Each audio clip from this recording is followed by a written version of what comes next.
अकबर बीरबल की कहानी। सोने का खेत। अकबर के महल में कई कीमती सजावट की वस्तुएं थीं, लेकिन एक गुलदस्ते से अकबर को खास लगाव था। इस गुलदस्ते को अकबर हमेशा अपनी पलंग के पास रखवाते थे।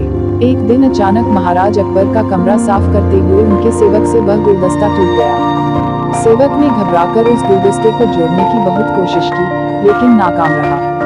हारकर उसने टूटा गुलदस्ता कूड़ेदान में फेंक दिया और दुआ करने लगा कि राजा को इस बारे में कुछ पता न चले।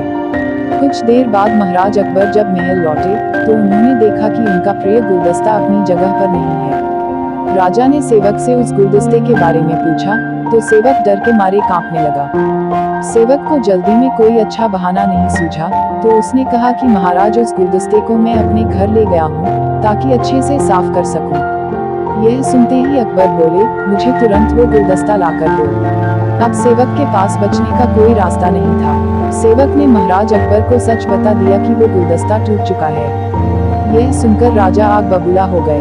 क्रोध में राजा ने उस सेवक को फांसी की सजा सुना दी। राजा ने कहा, झूठ मैं बर्दाश्त नहीं करता हूँ। जब गुलदस्ता टूट ही गया था, तो झूठ बोलने की क्या जरूरत थी।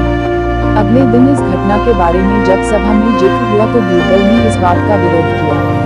बीरबल बोले कि झूठ हर व्यक्ति कभी न कभी बोलता ही है। किसी के झूठ बोलने से अगर कुछ बुरा या गलत नहीं होता, तो झूठ बोलना गलत नहीं है। बीरबल के मुंह से ऐसे शब्द सुनकर अकबर उसी समय बीरबल पर भड़क गए। उन्होंने सभा में लोगों से पूछा कि कोई ऐसा है यहाँ जिसने झूठ बोला हो। सबने राजा को कहा कि नहीं, वो झूठ नहीं बोलते। यह बात सुनते ही राजा ने बीरबल को राज्य से निकाल दिया। राज दरबार से निकलने के बाद बीरबल ने ठान ली कि वो इस बात को साबित करके रहेंगे कि हर व्यक्ति अपने जीवन में कभी न कभी झूठ बोलता है। बीरबल के दिमाग में एक तरकीब आई, जिसके बाद बीरबल सीधे सुनार के पास गए। उन्होंने जौहरी से सोने की गेहूं जैसी दिखने वाली बाली बनवाए और उसे लेकर महाराज अकबर की सभा में पहुंच गए। अकबर ने जैसे ही बीरबल को सभा में देखा, तो पूछा कि अब तुम यहाँ क्यों आए हो। बीरबल बोले, जहाँपनाह आज ऐसा चमत्कार होगा जो किसी ने कभी नहीं देखा होगा।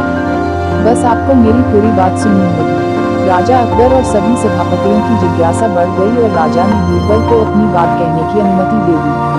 बीरबल बोले, आज मुझे रास्ते में एक सिद्ध पुरुष के दर्शन हुए। उन्होंने मुझे यह सोने से बनी गेहूं की बाली दी है और कहा कि इसे जिस भी खेत में लगाओगे, वहाँ सोने की फसल उगेगी।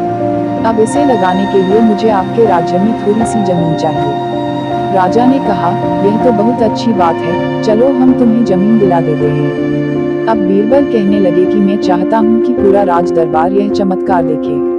बीरबल की बात मानते हुए पूरा राज दरबार खेत की ओर चल पड़ा।